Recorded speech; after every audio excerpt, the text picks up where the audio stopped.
Jean-Pierre Naberac, bonjour. Bonjour. Vous êtes le président de l'AIMP, l'association de l'ingénierie en Midi-Pyrénées. Vous êtes également président de Dumont Ingénierie, bureau d'études toulousain qui existe depuis 1934. Cette année, le thème des rencontres, c'est le thème de l'économie circulaire. Pourquoi avoir choisi ce thème ?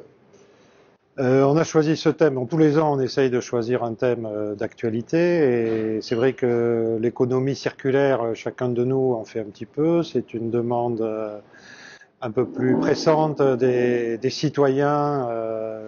On sent qu'il y a un mouvement pour s'engager vers une économie plus responsable, où on recycle plutôt que de jeter. Et ça nous paraissait intéressant de cerner un petit peu l'évolution de cette pensée, de cette économie, d'en voir l'impact sur nos métiers et de voir comment nous, ingénieristes, on pouvait s'intégrer dans ce mouvement. Donc on a un petit peu réuni l'ensemble des acteurs de l'acte de construire pour débattre sur le sujet. Alors justement, comment les ingénieurs peuvent-ils s'emparer de ce sujet délicat qu'est l'économie circulaire ?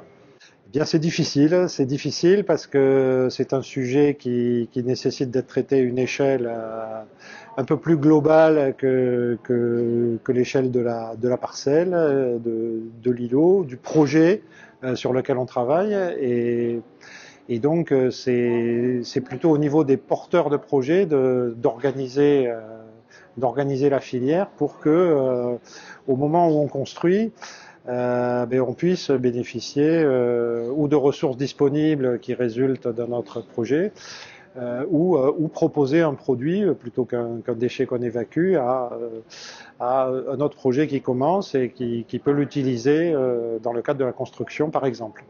Très bien, donc évidemment il faut une implication beaucoup plus large de tous les acteurs pour cette Voilà, une sorte de travail collaboratif et à une échelle significative. C'est la 10e édition de ces rencontres régionales de l'ingénierie. Une 10e édition, c'est un anniversaire, c'est toujours un petit peu particulier. Tout à fait. Donc, on a essayé cette année de marquer le coup, comme on dit, et de sortir un peu, de casser le code traditionnel de la manifestation. Et donc, c'est vrai qu'on a choisi un invité de marque qui était Jean-Louis Etienne, célèbre explorateur, donc. Qui est un grand défenseur de l'environnement aussi, donc ça se rapprochait de notre thème central, et donc qui nous a fait un exposé sur ses aventures, sur l'écologie, sur l'avenir de la planète, sur les valeurs qu'il porte, de courage, de persévérance, qui intéressent tous les entrepreneurs que nous sommes.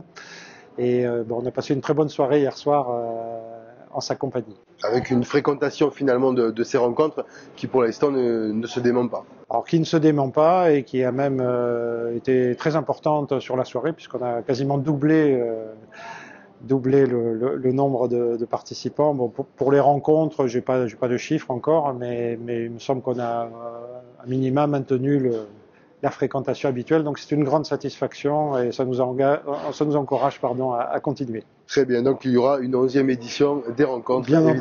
Bien entendu. Jean-Pierre Naberac, merci beaucoup. Merci à vous.